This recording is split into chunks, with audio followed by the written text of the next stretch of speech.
Doctor சில பேர் பார்த்தீங்க அப்படின்னா, பிரியாணிலாம் நல்லா வயிறு முட்ட சாப்பிட்டுருவாங்க. கறி சோறு நல்லா சாப்பிட்டுருவாங்க.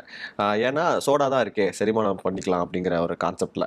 ஸோ அப்படி சாப்பிட்டுட்டு சோடா குடிக்கிற பழக்கம் அது கரெக்ட்டானதா?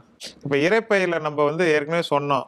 ஆ வாங்குற இடம் இருக்கு. அப்புறம் ரிசர்வ் அக்காமடேஷன் இடம் இருக்கு. இப்போ நெறைய சாப்பிடும்போது அந்த ஸ்பேஸ் குறைஞ்சிட்டே இருக்கும். ஆனாலும் கொஞ்சமாவது காற்று இருக்கணும். ம். ஒரு இரைப்பைய முழுக்க முழுக்க நம்ம மத்த பொருள நிரப்ப முடியாது. கொஞ்சமாவது காத்து இருந்தே தீரும். ம். அப்ப திடப்பொருள்கள் இருக்கு, திரவம் இருக்கு, அப்புறம் காற்று இருக்கு. ம். அப்ப பிசிக்ஸ்ல நம்ம படிச்ச மாரி இது 3 அந்த அந்த ஒழுங்குமுறையில தான் இருக்கும். ம். அந்த படிமத்துல தான் இருக்கும். அப்ப அந்த காற்று மேல அழுத்தி கம்மியான இடத்துல இருந்துன்னு வச்சுங்க. ம். நான் சொன்னேன் இல்லையா, மேல அந்த அக்காமடேஷன் பண்ற இடம் ஒரு டூம் மாரி இருக்கும். இந்த ம். டூமுக்கு ஆங்கிலத்துல மெடிக்கலா ஃபண்டஸ்ன்னுவாங்க. ம். அங்கதான் அந்த திருப்தி மத்த ரிசெப்டர்லாம் இருக்கு. ஆ.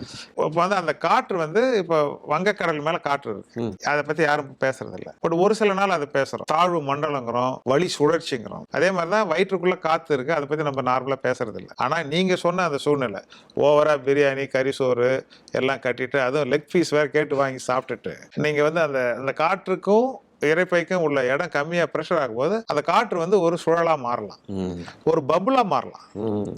காற்று எந்த வடிவம் வேணாலும் இருக்கலாம். கண்டிப்பா. உங்களுக்கு தெரியும், வாயு மிக பவர்ஃபுல்லான ஒரு நேச்சுரல் எலிமெண்ட். அதனுடைய ஒரு விள்ளல் நம்ம வயிற்றுக்குள்ள அந்த நேரத்துல இருக்கு. ம். அது எடுக்கிற வடிவத்தையும் அது கொடுக்கிற ப்ரெஷரையும் பொறுத்து ஸ்டமக் ரியாக்ட் பண்ணும். சரி.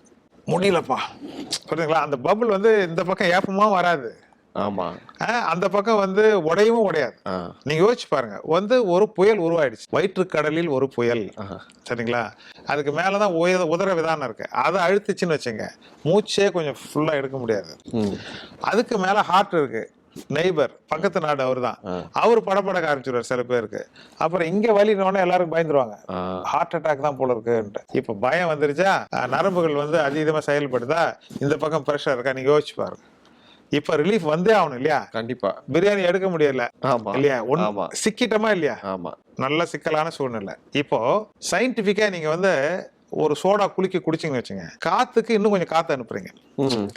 ஒரு கிரிட்டிக்கலான ஒரு லெவல்ல தான் அந்த காத்து உங்களுக்கு ட்ரபிளா இருந்தது. அதை இன்னும் ஜாஸ்தி ஆகும்போது அந்த ஷேப் மாறிடும். ஓகே.